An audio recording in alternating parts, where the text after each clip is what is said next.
Okay, it's been a long time since we've been together, and I know with the coronavirus and everything, we're having to stay at home. So I thought maybe it would be good if we could just have a quick lesson. We were working on um, moving out with our faith, which was part of our March program at Grace Bible Church, and you know that we talked about the last time that we were together. We talked about being salt, and I brought you the popcorn, and we had it unsalted, and then we had it salted, and the difference of that. And we talked about those differences and how we, as salt, need to make a difference in the world. And so today I wanted to talk about light. And this was one of the things that I wanted to be able to get together with you on, but we'll do it this way, and you guys can experiment at home as well. But when Jesus was talking during the Sermon on the Mount, and he was talking about people being salt and light, it was making a difference in the world. And so as I was thinking about this and getting ready to get this together for you and to record it, and I thought back to when I was in Brazil, and I remember the very first time when I first got to Brazil, and we got there in the afternoon, but in the evening we went out and we were driving down this road, and the first thing I noticed was that there were no lights on the road at all, and it was so dark.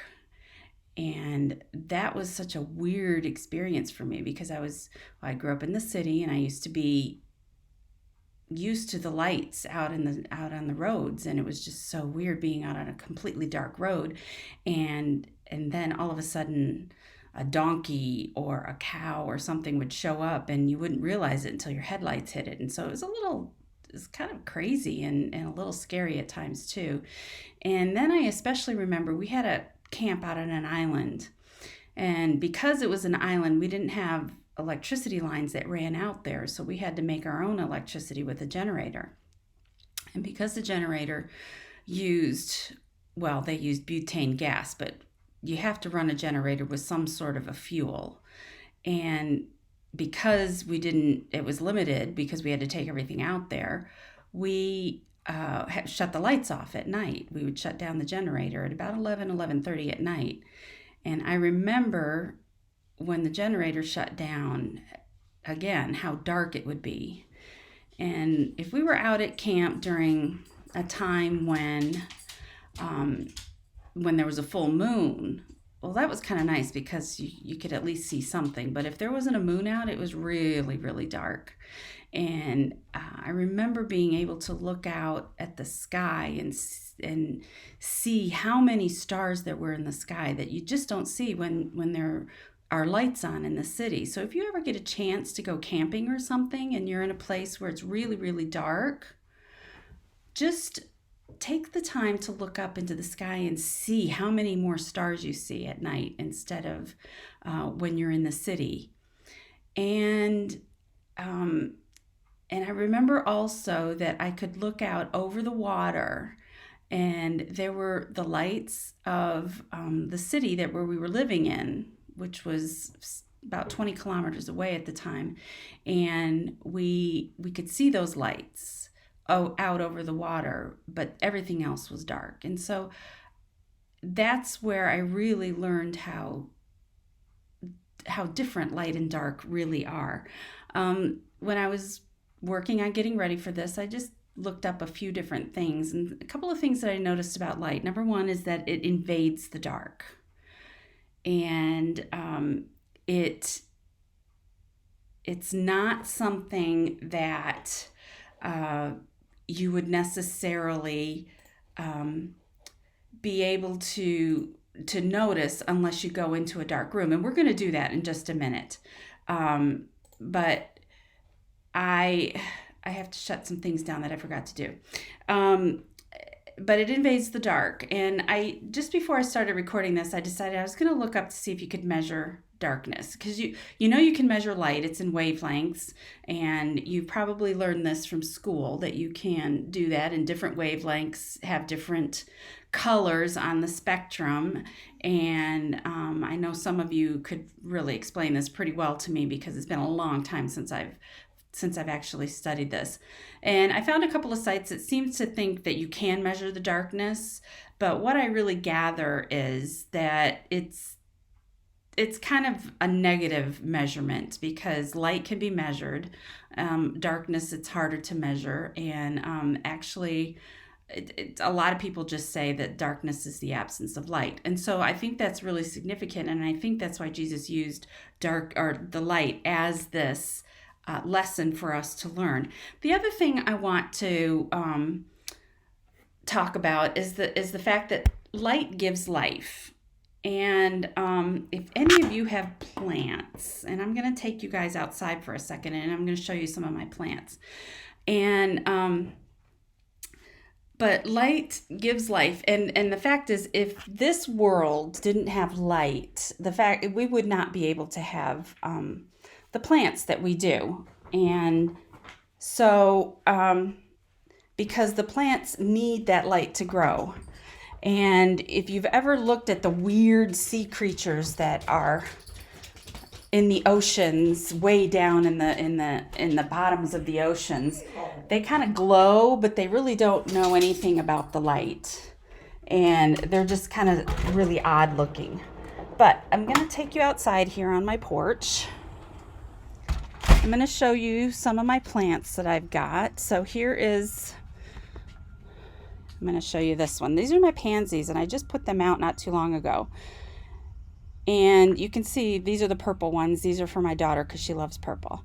But the fact is, if you notice, the plants are all pointing to where the light comes in. In the afternoon, the light really shines on this front porch here. And so all the pansies are pointing toward that light. And that's where they like to go. So every once in a while, what I do is I turn the plants around. And then you know what happens after a couple of days? Is they start pointing back towards the light again. Why? Because they need that light, because they use the light to make food. And that's what helps them grow. Now I want to take you to a place that's really dark. And it's one of those places that can be a little creepy sometimes, because it's my closet. And but we're going to go in there, and you're going to see how really dark it is. You can already tell it's getting kind of dark because the video is grainy. Okay, but now I'm in my closet, and I am closing the door. And you can see this weird reflection of my glasses on the video, so that's really strange. But you see that there's no light in here. It's very, very dark. But look what happens when I turn this flashlight on. Whoop, now you can see me. Now you can see me a lot better, right? Because I've put the flashlight right on me. And you can see all my clothes. These are my clean clothes, so that's always good. And you can see, and there's me in the mirror also. But notice the difference. So when I turned the light on, you could see me all of a sudden again. But what happens when I turn the light back off? It's dark again, and all you see is the reflection. Actually, that's the reflection of the flashlight and the reflection of my glasses. It somehow still casts off a little bit of light.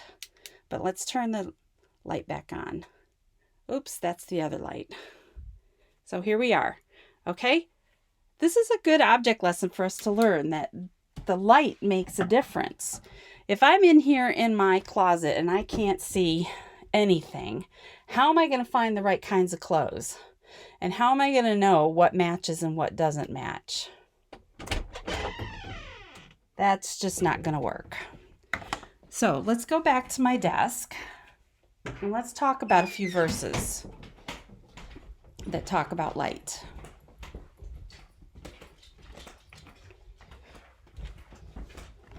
And you notice as we get into where it's lighter and lighter, the video gets better and better. So we've talked about darkness and we've talked about a little bit of light, but let's talk about the verses that we were actually talking about in Matthew 5, where it says, Matthew 5 verses 14 through 16, it says, "You are the light of the world. A city set on a hill cannot be hidden, nor do people light a lamp and put it under a basket, but on a stand, and it gives light to all in the house. In the same way, let your light shine before others, so that they may see your good works and give glory to your Father who is in heaven." This is what Jesus is telling us. Okay, if you're a person of the light, and that is a person who has accepted Jesus as their Savior, all right, you have to be like the light in a city that's sitting on top of the hill. I talked to you about when I was at the camp, and I could see the city lights from way far away. Those couldn't be hidden from me. Those were, even though they were 20 kilometers away, I could see those lights from far, far away, and they could not be hidden. And if you light a light, one of the things you do is use it to be able to see things, just like I did in the closet with the flashlight. You don't want to hide it, because then it's not serving its purpose. There's no reason to turn a light on if you're not going to use it. Okay, so my video stopped on me, so this is going to be spliced in. But we were at looking at other verses that talk about light. First of all, John 8, verse 12 says, "Again, Jesus spoke to them, saying, I am the light of the world. Whoever follows me will not walk in darkness, but will have the light of life." So it's interesting that Jesus calls himself the light, but he also calls us the light. And the fact is, because we reflect his light, and the fact that he talks about the light being life goes back to my plant illustration, in that the plants need the light to make food. We are the light that gives life to other people as well. Well, Jesus is, but we reflect that light. John 1:5 says, "The light shines in darkness, and the darkness has not overcome it," which is my illustration from when we were in the closet. The dark was there, but as soon as I turned the light on, the light took over the darkness, and it couldn't get back in. And that's what light does. It invades the darkness. And Ephesians chapter 5, verse 8 says, "For at one time you were darkness, but now you are light in the Lord. Walk as children of light," because we were in the darkness. But Jesus, being the light, brought us out into the light, and then he made that light to shine in us. And so we have to show that to other people, that we are living in the light and not in the darkness. So what do we learn from this today? Jesus said he was the light. He also called us light.